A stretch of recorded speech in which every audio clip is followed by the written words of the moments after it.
Finally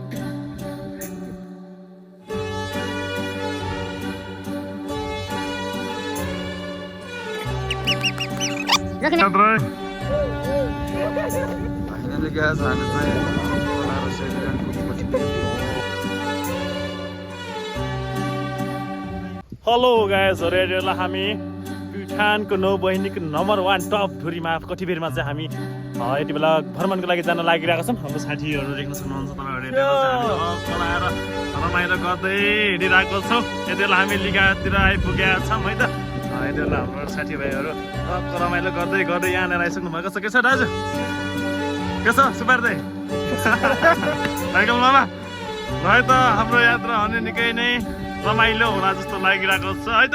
गाइजहरू भिडियोलाई अन्तिमसम्म हेरेर 700 भनेर नभुल्नु होला है त।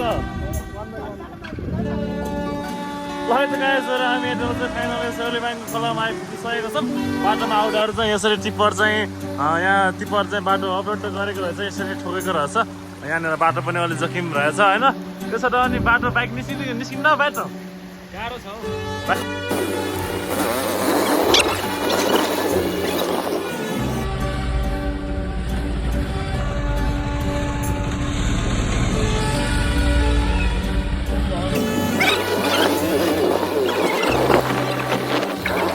ल त गाइजहरू फाइनली हाम्रो बाइकहरू निस्किसक्यो होइन। अनि यता चाहिँ यो टिप्परलाई निकाल्न चाहिँ मेसिन पनि आइसक्यो ह। साथीहरू हामी चाहिँ यति बेला हाम्रो पिन्डु बुढाथोकी नेपालको माइत देशमा आइपुगेछौँ होइन। यो चाहिँ हाम्रो पिन्डु बुढाथोकीको चाहिँ ससुराल हो। अनि लक्ष्मणको चाहिँ यहाँ माथितिर पर्छ। यता चाहिँ हामी चाहिँ त्यहाँबाट चाहिँ जाँदैन, हामी यहाँदेखि चाहिँ यता सर यतातिर हुँदै जाने हो। अनि लक्ष्मण अनि पिन्डु बुढाथोकी दुवैलाई आफ्नो ससुराल गाउँ हेरेर मन बुझाउ केटा हो। हामी फाइनली सोलिबाङको ठुलो गाउँ आइपुगिसकेका छौँ है। यहाँनिर एकदमै ठुलो बाटो बस्तीहरू छ। यहाँनिर चाहिँ राम्रो छ गाउँको भ्यू चाहिँ होइन। फाइनली हामी सोलिबाङको ठुलो गाउँ आइपुग्यो। गाउँहरू एकदमै राम्रो भएछ है त। गाइजहरू फाइनली हामी चाहिँ यहाँ कलेजबाङदेखि तलतिर आइसक्यौँ। यहाँहरू चाहिँ बाइकहरू पार्किङ गरेर चाहिँ होइन। अनि हामी चाहिँ उकालो लाग्न लागिसकेको छौँ। यति बेला चाहिँ तैँले चाहिँ अगाडि बढिसकेका छन् भने म चाहिँ पछि लखर हिँडिरहेको छ। गाइजहरू हामी चाहिँ फाइनली नौ बहिनीको पर्यटकीय क्षेत्र तथा प्रवेशद्वारमा आइसकेका छौँ। यति बेला है हाम्रो टोलीहरू चाहिँ पछाडि अक्लाएर पानीको व्यवस्था सहित अगाडि बढिरहेछौँ। ओ माई गॉड,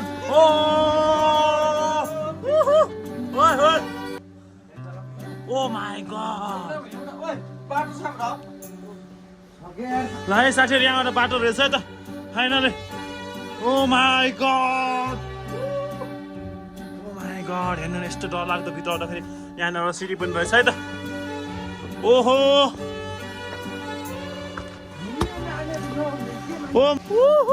गाइस, नौबहिनी झरना हामी फाइनली नौबहिनी झरनामा आइसकेका छौँ है त। गाइसहरू हेर्न सक्नुहुन्छ उहाँ चाहिँ नौबहिनी झरना सल्सली बगिरहेको छन्। ओहो फाइनली नौबहिनी झरना है त। गाइस फाइनल आइपुग्यो है त नौबहिनी झरनामा। ओहो भाइ के छ, ओहो है त गाइस फाइनल नौबहिनी झरना। ओ माई गॉड, फाइनली चिसो पानी खाएर हामी चाहिँ अगाडि बढ्दैछौँ है त। गाइजहरू चिसो पानी है त। ओहो चिसो।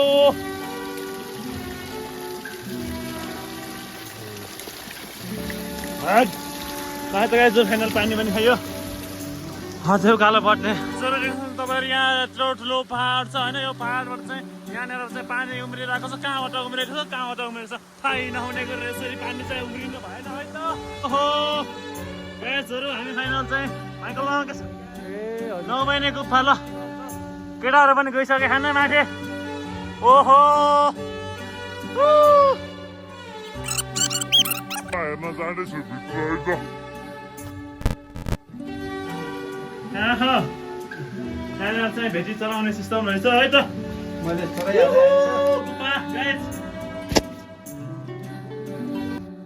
ल है त गाइज हामी चाहिँ फाइनल खलेसबाङ पुगेर चाहिँ हामी टक्क बस्नुलाई व्यवस्था भइसक्यो। यता माइकलमा चाहिँ टक्क लगाएर काट्दै हुनुहुन्छ मासु। हाम्रो यता केशव सर हुनुहुन्छ, उता दाइ चाहिँ त थाकेर ठकाइ मेट्नु भएको छ है। र चाहिँ हाम्रो घरबेटी आमा हुनुहुन्छ। चाहिँ चप्प ढिलोसँग चाहिँ मासुसम्म पार्ने प्लानिङ चाहिँ भइरहेछ है त गाइजहरू। ल भोलिको भएर चाहिँ हेर्दै गर्नु होला।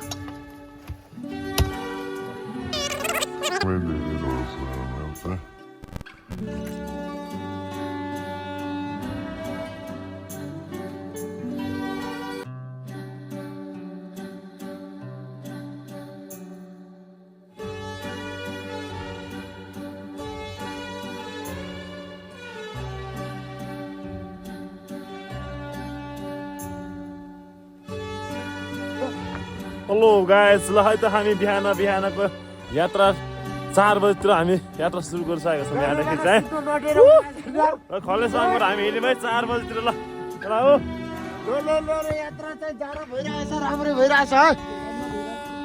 ओहो जाडो भएछ हो, नि त रमाइलो भयो। ओहो गाइस, ल है त हामी फाइनली कटिभेरको नजिक आइपुगिसकेका छौँ। देख्न सक्नुहुन्छ तपाईँहरू।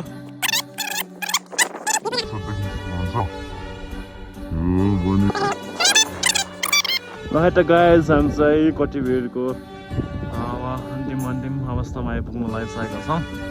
अब यहाँनिर चाहिँ हामी हिजो चाहिँ बसेर बसेर गइरहेको।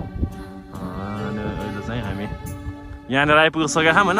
एउटा चाहिँ अचानक भन्दा पनि एउटा ओहो गाइस, फाइनली हामी है त कति हुन्छ यहाँनिर आइपुगिसक्यो होइन। यहाँनिर हिउँ गएर एकदमै बवाल छ है त।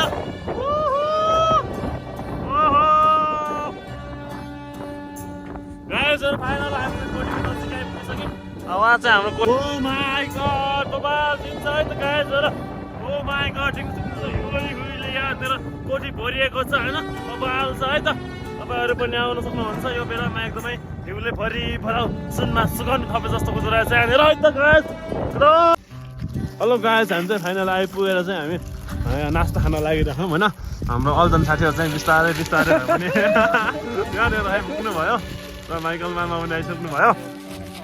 यहाँहरू चाहिँ हार नखाने मान्छे हो क्या। हामी चाहिँ नास्ता खान लाग्यो होइन। भोक लाग्नु झारो पनि भयो।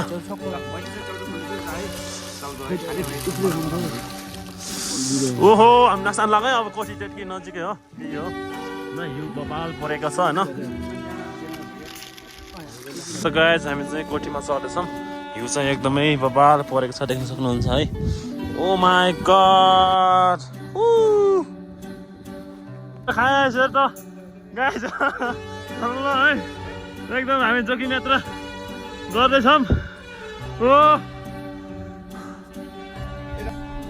हिमाल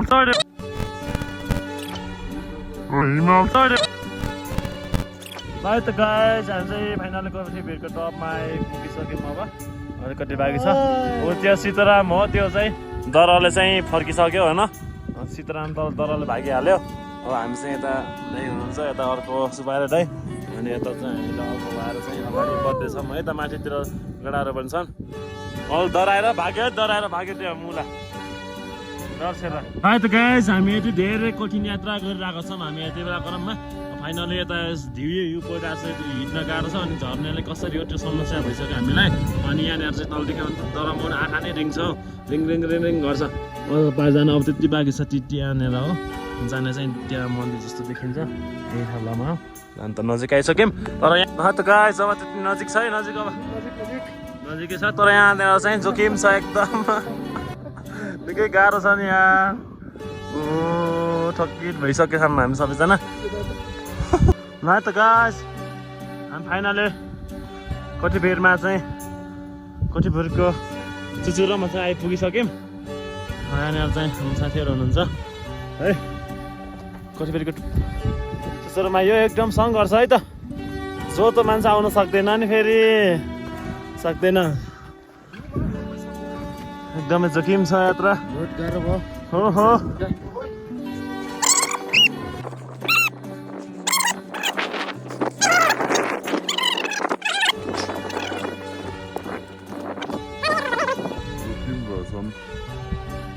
यो बाटो चाहिँ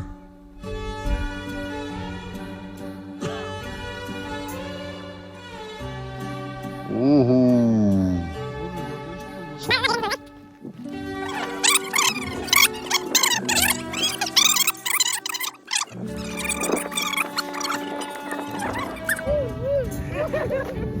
गाइस हामी चाहिँ होइन खोला र सेलिब्याङको कोठीभिर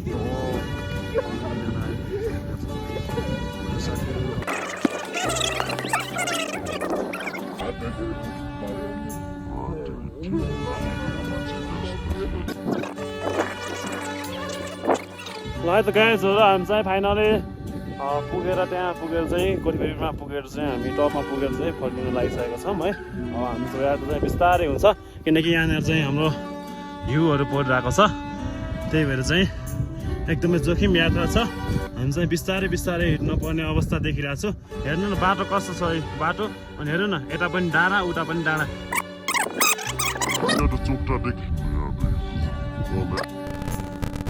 गाइस झर्न चाहिँ एकदमै गाह्रो भइरहेको छ हामीलाई। आउने तल चाहिँ देख्न सक्नुहुन्छ अलझन्डै त्यहाँ पुगिसक्नु भएको छ। यो चाहिँ यसरी छ, एक मिस्टेक भयो त सकियो भने पनि भयो। अलिक डाल चाहिँ यहाँ एकदम समझ जस्तो देखिन्छ तर एकदमै भिरालो छ है त।